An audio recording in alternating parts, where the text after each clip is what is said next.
राह संघर्ष की जो चलता है वही दुनिया को बदलता है। राह संघर्ष की जो चलता है वही दुनिया को बदलता है। जिसने जीती है रातों को सूर्य बनकर वही निकलता है। सूर्य बनकर वही निकलता है। यानी कि कामयाबी चाहिए तो पहले तो अंधेरे का सामना करना पड़ेगा, संघर्ष का सामना करना पड़ेगा, कुछ विकट परिस्थितियों का सामना करना पड़ेगा, और सूर्य की तरह चमकना है तो सूर्य की तरह जलना भी पड़ेगा। ठीक है। किसी शायर ने कहा था कि गम की अंधेरी रात में दिल को न यूं बेकरार कर, सुबह जरूर आएगी, सुबह का इंतजार कर। तो इंतजार करने का तात्पर्य यह है कि भाई बुरे अच्छे दिनों के लिए बुरे दिनों से क्या करना पड़ता है, लड़ना पड़ता है। चलिए आज का हमारा जो टॉपिक है वो कवर करेंगे हम लोग, वो है वायुमंडलीय अपवर्तन, एटमॉस्फेरिक रिफ्रैक्शन। रिफ्रैक्शन में प्रकाश की किरण जब एक माध्यम से दूसरे माध्यम में प्रवेश करती है तो उसका दिशा, प्रकाश का पथ चेंज हो जाता है, ये सबको मालूम है। तो सबसे पहले जानेंगे कि वायुमंडलीय अपवर्तन है क्या। वायुमंडलीय अस्थिरता के कारण प्रकाश का अपवर्तन क्या कहलाता है, वायुमंडलीय अपवर्तन कहलाता है, सबको मालूम है। वायुमंडलीय अस्थिरता क्यों है, क्योंकि गैस की डेंसिटी, हवा की डेंसिटी, वायु का घनत्व जो हर जगह सेम नहीं है। वायु की घनत्व धरती के क्लोज ज्यादा होता है, फिर ऊपर घटते रहता है, और कहीं पे नदी है, झरना है, पहाड़ी है, घाटी है, तो हर जगह हवा का घनत्व सेम नहीं होता। ठीक है। और उसके कारण क्या होता है, प्रकाश का पथ चेंज होता है। तो इसका कुछ डेली लाइफ में इंपॉर्टेंस भी है। वायुमंडलीय अपवर्तन के प्रभाव in our daily life, effect क्या क्या है हमारे डेली लाइफ में, जानते हैं। पहला है तारों का वास्तविक स्थिति से कुछ ऊंचाई पर प्रतीत होना। जो तारे हैं अपने एक्चुअल पोजीशन से कुछ ऊपर दिखते हैं। क्यों दिखते हैं उसको मैं एक्सप्लेन कर रहा हूं। देखिए बेटा यहाँ पे सभी लोग, कि मान लीजिए ये तारा है, ये आपका है रेयर मीडियम और ये आपका है डेंसर मीडियम। आप धरती के क्लोज है नीचे। ठीक है। तो जब भी कोई रे ऑफ लाइट विरल से सघन की तरफ जाती है तो किधर मुड़ती है, नॉर्मल की तरफ क्या होती है, बेंड करती है। ये आपका नॉर्मल है तो क्या हो गया, बेंड हो गई हल्की सी, जाना था कहीं और लेकिन बेंड हो गई। फिर अगले लेयर में क्या हो गया, फिर से फिर बेंड हो गई। ठीक है। अगर आपको ऑब्जर्वर को यहां रख दे हम, ये ऑब्जर्वर यहाँ पे है, कोई व्यक्ति ऑब्जर्वर है यहाँ पे, तो इसको अब ये जो देखिए एक्चुअल जा रहा है यहाँ पे, ये जा रहा है ऐसे। अब ये तारा कहां दिखाई दे रहा है इसको, यहाँ।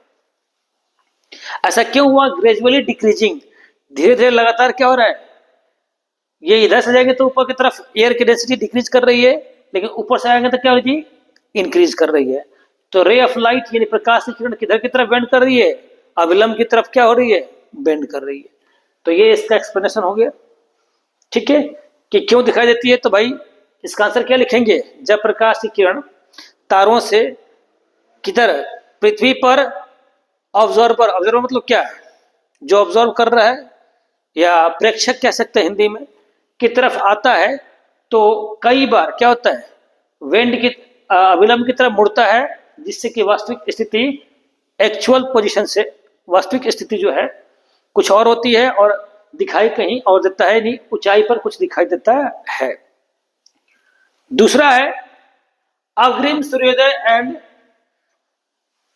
विलंब सूर्यास्त, यानी कि सूर्यास्त, advance sunrise and delay sunset.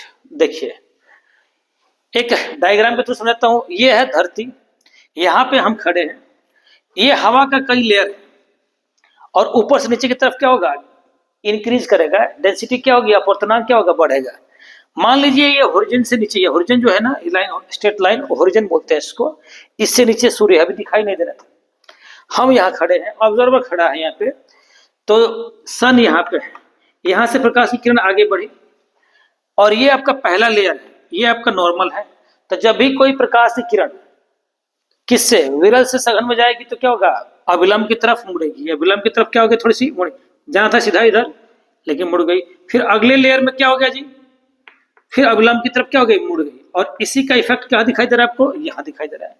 यानी कि सूर्योदय के समय लगभग 2 मिनट पहले ही सूर्य क्या होता है, है नीचे, ओरिजिन से नीचे दिखाई दे दिया ऊपर, ड्यू टू एटमॉस्फेरिक रिफ्लेक्शन, वायुमंडलीय अपवर्तन के कारण। और ऐसा सेम केस होता है कब? शाम के समय में, सनसेट के समय में।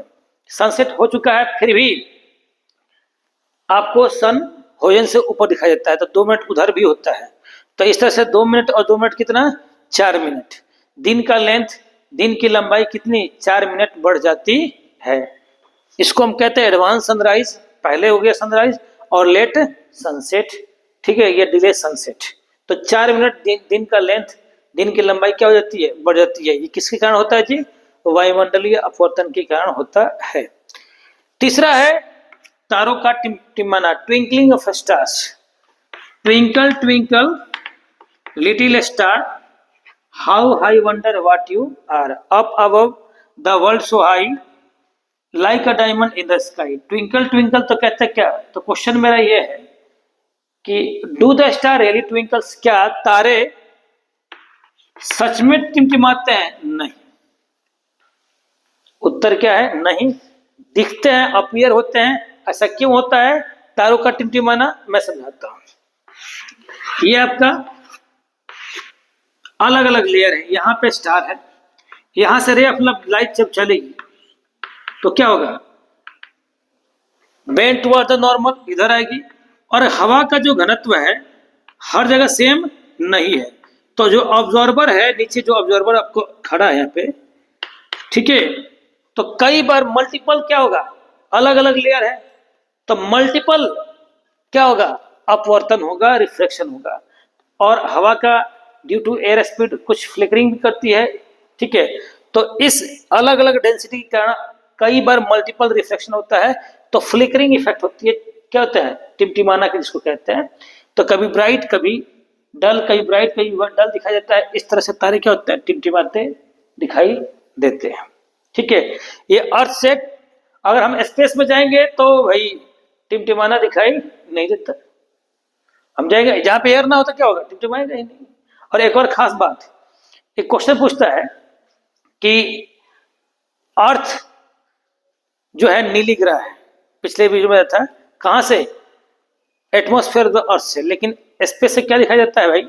ब्लैक दिखाई देगा। क्या दिखाई देगा जी? अंतरिक्ष से क्या दिखाई देगा? ब्लैक। जहां पे स्कैटरिंग ना आ रहा है वहां पे आपको कलर का इफेक्ट नहीं होगा, ब्लैक दिखाई देता है। तो आज हमने जाना वायुमंडलीय अपवर्तन और उसके प्रभाव। ठीक है, थैंक्स फॉर वॉचिंग। और यूट्यूब एक और अपील आप सबसे कि वीडियो को लाइक और सब्सक्राइब करें, शेयर करें। जो भी जानकारी आपको चाहिए तो आप कमेंट बॉक्स में लिख सकते हैं, और कुछ आप सहयोग करना चाहते हैं कि कमेंट में ये ऐसा होना चाहिए तो आप लिख सकते हैं। ठीक है, और आपको जो भी जानकारी और चाहिए कि इससे रिलेटेड और वीडियो चाहिए तो हम बना देंगे आपको। Thank you, have a nice day.